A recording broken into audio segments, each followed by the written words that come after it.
Wabarakatuh. Waalaikumsalam. Bismillah, alhamdulillah, wa syukurillah, la haula wa la quwata illa billah, amma ba'du. Oke, yang terhormat dan tersayang Mas Januar, Pak Dekan, Dekan yang paling ganteng ini. Amin. Wah, enggak. Ada Pak Didi, Pak. Oke, oke, kemudian saudara-saudara sekalian, ya teman SMP Mas Ainur, oke, ya mahasiswa-mahasiswa, oke, teman-teman yang kenal ketika sudah dewasa. Oke, semoga semuanya dalam ridho dan kasih sayang Allah.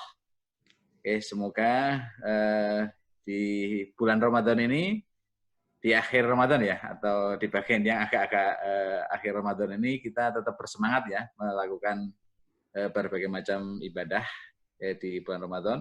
Oke, dan jangan lupa bahwa Ramadan itu menyediakan pahala yang luar biasa dan pengampunan yang luar biasa, sehingga senyampang kita masih ada di dalamnya, ya mari kita usahakan untuk mengisinya dengan sebaik-baiknya. Langsung saja saya masuk ke topik kita pembicaraan kali ini. Jadi topik ini kita angkat tentu saja karena memaafkan dan meminta maaf itu adalah ajaran Allah dan Rasulullah. Gitu ya. Jadi Allah Subhanahu Wa Taala itu memerintahkan kita itu untuk memaafkan dalam banyak teksnya ya. Oke. Kalau saya baca tulisannya Quraisy Shihab itu ditulis oleh Allah atau diperintahkan oleh Allah untuk dilakukan, bahkan disebut Allah itu sampai 35 kali. Saya belum pernah baca semuanya ya, tapi sudah belasan saya baca. Oke. Nah, dan demikian juga Rasulullah memerintahkannya, dan tentu saja Rasulullah juga memberikan contoh-contohnya. Oke, dan tidak lupa juga bahwa Rasulullah itu juga memerintahkan kita itu untuk meminta maaf. Oke, walaupun dalam hadis itu istilahnya adalah minta dihalalkan, gitu ya. Oke, minta dihalalkan kesalahan kita. Tapi kita menyebutnya dalam bahasa populer yaitu kita meminta maaf.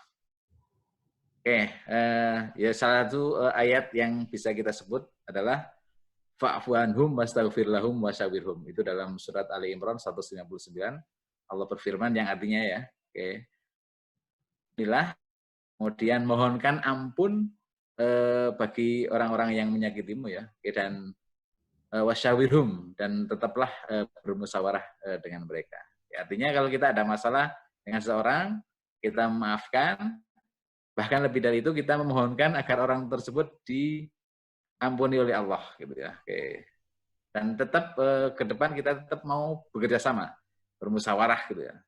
Nah itu salah satu bagian yang penting ya, yang mendasari kita untuk membicarakan tentang memaafkan ini.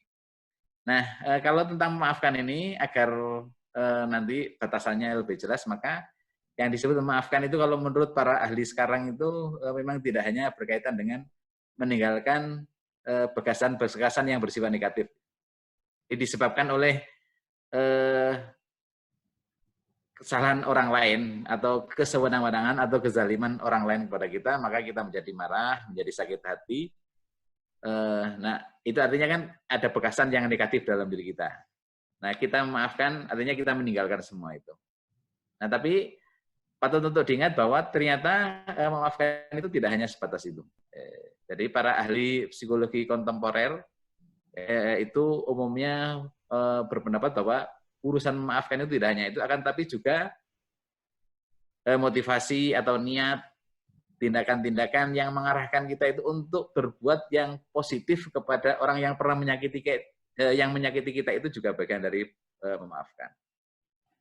Sehingga ketika suatu saat kita itu ada kesempatan berbuat baik kepada orang yang pernah menyakiti kita, dan kemudian kita mengutamakan mereka ya, maka itu adalah bentuk pemaafan.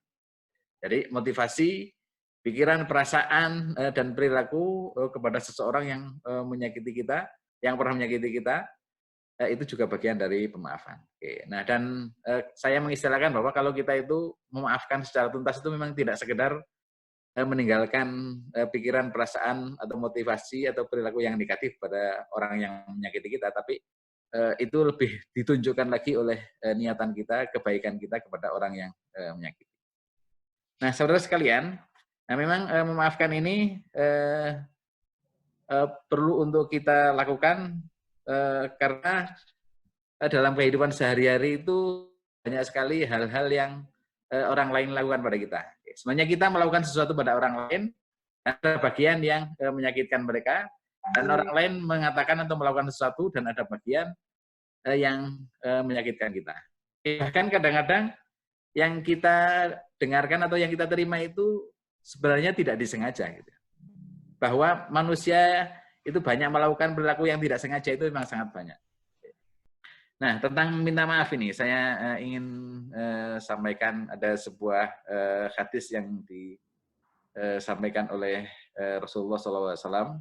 Saya perlu membaca sedikit ya teksnya, karena saya nggak hafal. Jadi Rasulullah SAW itu bersabda yang artinya adalah Rasulullah SAW bersabda, barang siapa pernah melakukan kezaliman terhadap saudaranya, baik menyangkut kehormatannya atau sesuatu yang lain, maka hendaklah ia minta dihalalkan darinya hari ini juga, sebelum dinar dan dirham tidak berguna lagi, atau hari kiamat. Yang bisa dalam pengertian yang kecil ya, sebelum seseorang itu meninggal dunia. Kelak jika dia memiliki amal soleh, kalau seseorang itu tidak dimaafkan ya, kelak jika dia memiliki amal soleh, maka akan diambil darinya seukuran kezalimannya. Jadi kalau kita bersalah dan tidak dimaafkan oleh orang lain, maka kita akan memperoleh kerugian ya, karena amal soleh kita akan diambil oleh dia. Kemudian dan jika dia tidak mempunyai kebaikan lagi, habis dikasihkan kepada orang lain, maka akan diambil dari keburukan saudara yang dizalimi. Jadi, orang yang bersalah itu akan menerima keburukan dari orang yang pernah dizaliminya. Nah, kelihatannya ini sangat berat ya, sehingga memang para ulama mengatakan bahwa justru urusan dengan manusia itu sebenarnya lebih ribet daripada urusan dengan Allah. Kalau urusan dengan Allah itu tobat itu ya, tentu saja dengan sungguh-sungguh maka selesai. Tapi kalau dengan manusia kan tidak gampang ya. Karena boleh jadi orangnya sudah nggak kita temui lagi, karena nggak tahu di mana, atau karena orangnya sudah meninggal dunia, begitu ya. Sehingga urusan penghapusan dosa dari sesama manusia ini adalah sesuatu yang lebih krusial, lebih penting dan lebih menantang, begitu ya. Oke, ini intinya sangat banyak sekali, jadi saya tidak bisa sebutin satu-satu, Pak Fuad. Oke. Intinya bahwa memaafkan dan meminta maaf itu adalah satu tuntunan dari Allah Subhanahu wa taala dan Rasul-Nya, maka kita wajib menjalankannya. Kita akan banyak manfaat yang diberikan dan tentu surga nantinya, karena kita harus menjadi orang yang beruntung. Jangan sampai karena kita tidak memaafkan atau tidak meminta maaf, amal kita diambil oleh orang lain. Seperti yang Pak Fuad sampaikan. Jadi merugi di akhirat nanti. Baik Pak Fuad, terima kasih. Bapak Ibu semua terima kasih. Kita tutup dengan membaca hamdalah. Alhamdulillahirrahmanirrahim. Wallahu wa ni'mal wakil. Wassalamualaikum warahmatullahi wabarakatuh. Waalaikumsalam warahmatullahi wabarakatuh.